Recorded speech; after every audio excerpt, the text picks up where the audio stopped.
O texto da reforma da Previdência vai ser entregue amanhã à Câmara dos Deputados. A partir daí, começa a tramitação da proposta que, segundo o governo federal, pode gerar uma economia de R$ 1 trilhão para o país nos próximos 10 anos. O repórter Paulo Leite traz ao vivo os detalhes. Oi, Paulo, boa noite. Oi, Catiúcia, Pedro, boa noite para vocês, boa noite para todo mundo. O texto foi finalizado e será levado amanhã de manhã ao Congresso Nacional. O próprio presidente Jair Bolsonaro sairá aqui do Palácio Planalto e irá até a Câmara dos Deputados, onde faz pessoalmente essa entrega. Ao mesmo tempo, equipes do Ministério da Economia estarão no Congresso Nacional para tirar dúvidas dos parlamentares. Já de noite, amanhã à noite, o presidente Jair Bolsonaro faz um pronunciamento em cadeia de rádio e TV para comentar e explicar detalhes, portanto, dessa proposta do governo federal para mudanças nas aposentadorias dos brasileiros. Bom, a gente preparou uma reportagem para que você entenda como funciona o sistema atual, o que pode mudar e também o rito que essa proposta de emenda à Constituição vai enfrentar no Congresso Nacional. Veja aí. O próprio presidente deve ir ao Congresso entregar a proposta de mudanças na Previdência dos brasileiros. Pelo texto, a idade mínima vai ser de 65 anos para os homens e 62 para as mulheres, com um período de 12 anos de transição. Hoje, o trabalhador pode se aposentar por tempo de contribuição, 35 anos para os homens e 30 para as mulheres. Por idade, 65 anos para os homens e 60 para as mulheres, com pelo menos 15 anos de contribuição, e pela fórmula 8696, que une idade e tempo de contribuição. Se a soma dos dois chegar a 86 para as mulheres e 96 para os homens, o trabalhador pode se aposentar.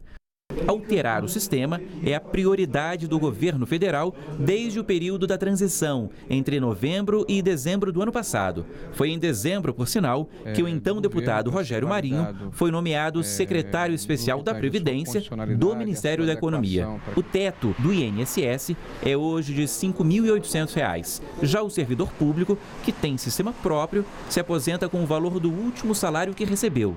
No Congresso, a proposta começa a tramitar pela Câmara e, se for aprovada, segue para o Senado. Nas duas casas, precisa de pelo menos 3/5 dos votos, 308 na Câmara e 49 no Senado, em 2 turnos de votação.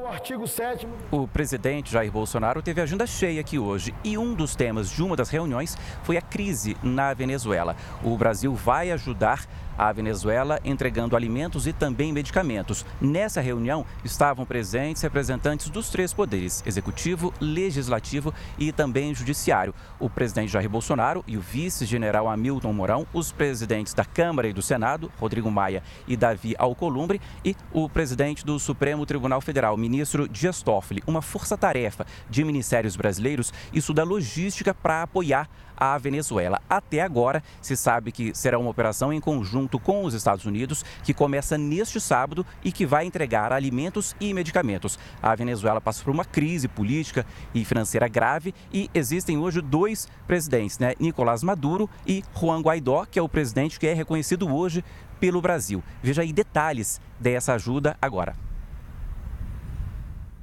A ajuda, que inclui alimentos e medicamentos, será disponibilizada em território brasileiro, em Boa Vista e Pacaraima, estado de Roraima, para recolhimento pelo governo do presidente encarregado Juan Guaidó, por caminhões venezuelanos conduzidos por venezuelanos.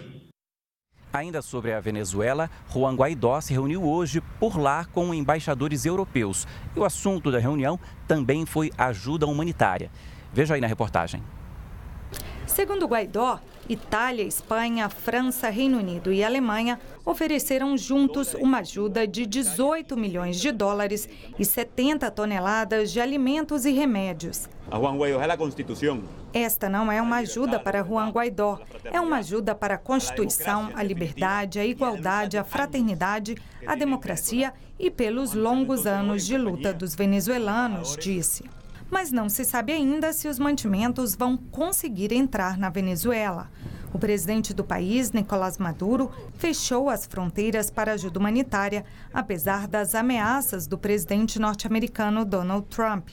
As toneladas de alimentos e remédios enviados pelos Estados Unidos estão na cidade de Cúcuta, na fronteira entre a Venezuela e a Colômbia, há quase 2 semanas.